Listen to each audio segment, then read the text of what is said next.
Good afternoon, folks. Robert Chappell here, Executive Editor, Madison365, with your daily update for December 23rd. We'll keep it short today. I know everybody is busy and getting ready to clock out for the holiday weekend. But I do want to mention a few things, some COVID numbers that are looking a bit concerning. So I want to run that by you, along with a couple other things. But first of all, I got to let you know that today's update is brought to you by Community Shares of Wisconsin. Let's see if I make this work. Yep. Community Shares of Wisconsin marks its 50th anniversary, recognizing volunteers and leaders with the Anniversary Backyard Hero Awards. Carrying on the tradition of everyday philanthropy, Willie Street Co-op, shown here, and Capital Center Market have consistently supported CSW by collecting donations through the Community Chip and Community Roundup programs. We thank the Anniversary Backyard Heroes, and we thank Community Shares of Wisconsin for supporting the update and supporting Madison365 and the journalism that we do. So let's talk COVID numbers for a minute. It's a good news, bad news kind of day. Kind of bad news, bad news, bad news, good news. There is some good news. We'll get to that in a minute. The good news is related to hospitalizations. I don't even know that it's good, but it's not as terrible. But the numbers, like the spread numbers, the epidemiology numbers, are looking worse right now, which is to be expected. Right now, we know that Wisconsin typically has been a week or two behind the coasts in terms of the waves that we've seen. Right, if New York, California get hit, their numbers go up, and then Wisconsin's numbers goes up, and then New York and California numbers go down, and then 2 weeks later, Wisconsin numbers go down.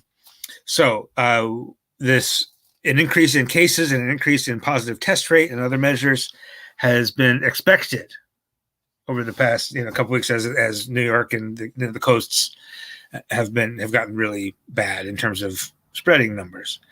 So today, to say we're now at 5,205 new cases for today, which puts our 7-day average of cases at 3,511, which is a lot, but is not actually the worst we've seen this month even. Earlier this month, we were over 3,800 per day in early December.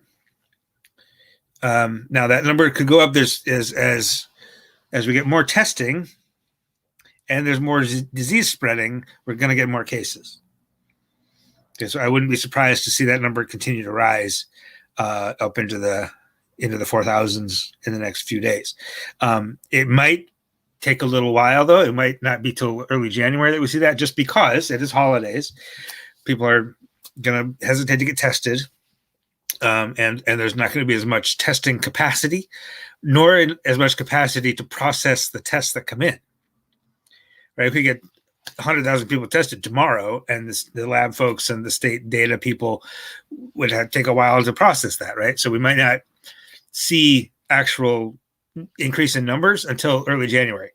And I say that as kind of a caution that if the numbers seem fine next week, take that with a grain of salt, because it's gonna be everything next week is going to be artificially on the low side.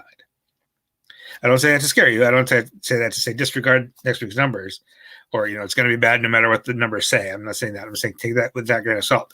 Now, the other piece of bad news today is the positive test rate, which now has been the positive test rate for yesterday.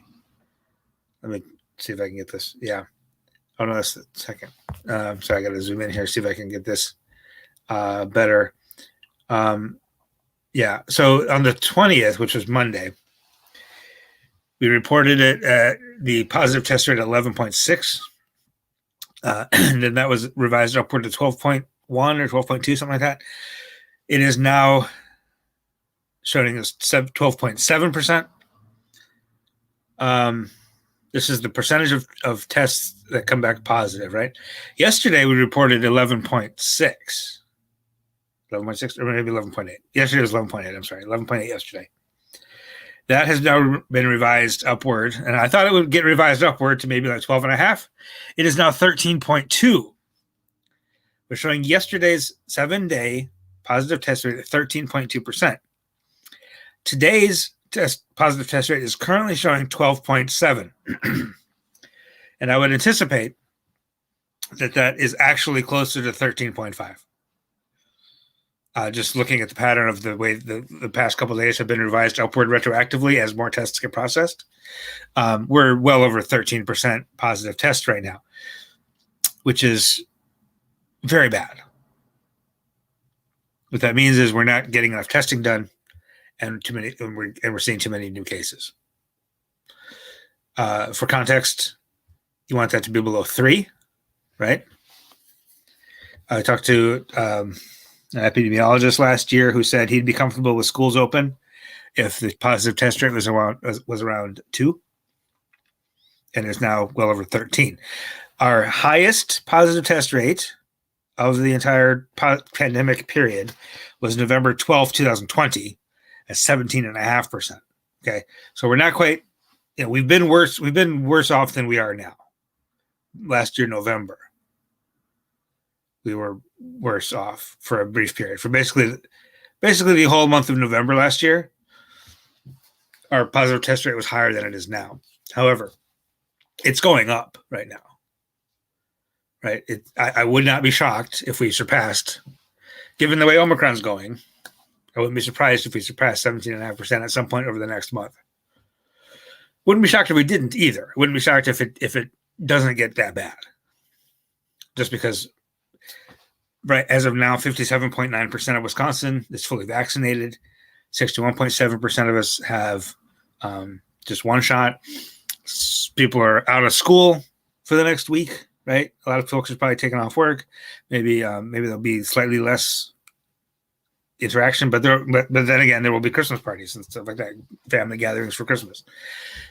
If you have a family gathering for Christmas, please be vaccinated. If a bunch of vaccinated people are passing this around amongst themselves, it's not great, but it's tolerable, right? What we don't want to see is a bunch of people at the mall passing to unvaccinated people, which is certainly what's happening right now. Another number that we don't like is the death toll. Obviously, we don't like that. These are deaths that took place about a month ago, probably. But we have 46 new confirmed deaths today. That puts our 7-day average at 29, which is the same as it was yesterday. Heart disease, the leading cause of death in Wisconsin, kills 31 people every day. So we're approaching that, to be the leading cause of death for some period of time. COVID is not going to be the leading cause of death for the entire year. That's going to remain heart disease, but it certainly will be in the top 3. But it's quite possible that last year, the same thing happened.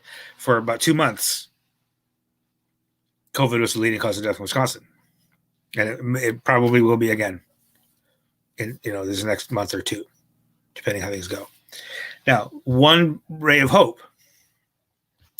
Hospitalizations are down.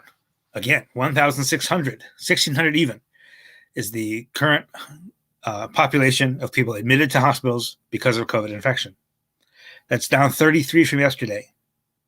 That's down 59 from a week ago. The ICU population with COVID or due to COVID is 406 right now. That's 6 lower than yesterday and 4 fewer than a week ago. We are now up to, this is sad, we are now up to 89 ICU beds available in the entire state of Wisconsin. I cannot imagine feeling like 5%, is that about 5%? 5% of the ICU beds being available being seen as good news. But all things are relative, right? But 6%, 6.5%. So we are now 6.5% of our ICU beds are available, and this is good news. Because, a week and a half ago, it was down to 2%. So that's not great. But we will, certainly partly due to the reducing the population, but also we're going to start to see relief staffing from the federal government arrive shortly, which will also increase capacity. Right. Sometimes in some of these hospitals, there's an empty room, but there's no nursing nurses or doctors or medical technicians to staff it, which impacts the availability of that room, right?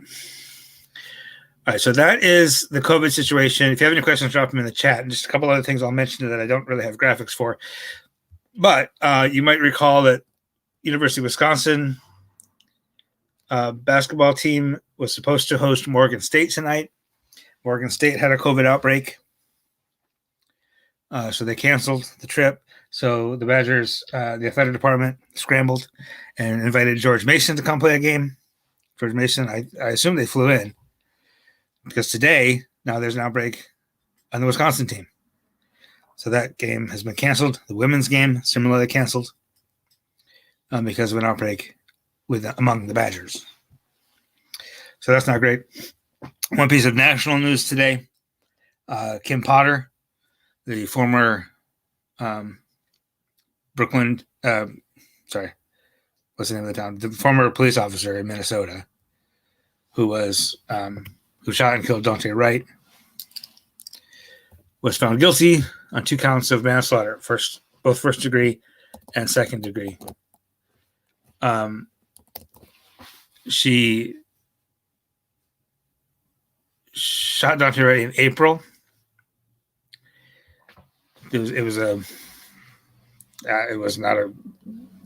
He was pulled over ostensibly for something hanging off the mirror. His tags were expired. He, didn't comply with every order immediately. So she shot him. And she says that she thought she had her taser in her hand, but it was actually her firearm, which, found that even if that were true, it was completely negligent to the point of being criminal. So she will, Brooklyn Center. I was not wrong. It was Brooklyn Center, Minnesota was the name of the city. She was a 26-year veteran. She was a trainer. So this she could face up to 15 years in prison.